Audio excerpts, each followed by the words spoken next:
Руската армија продолжува со ракетните напади во Украина. Десетици експлозии утрово одекна во Киев, Лвов, Днипропетровски, Мариупол. 6 мина се убиени и десетици се повредени во западниот украински град Лвов, откако проектили погодија воени објекти.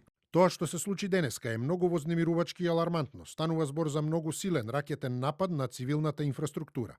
Од Украинското министерство за одбрана најавува дека руските сили во следните денови ќе се обидат да навлезат и во Херсон. Представници на армијата пак велат дека Русија не запира со гранатирањето на клучните инфраструктурни објекти.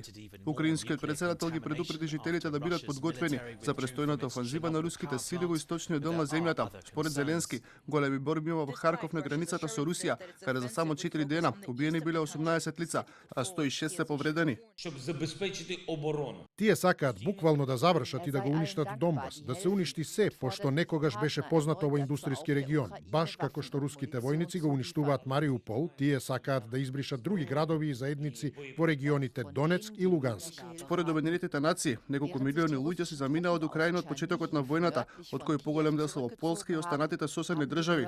Руските медиуми пак јавуваат дека повеќе од 800.000 украинци нашле прибежиште во Русија, голем дел од нив дошле од Донецк и Луганск.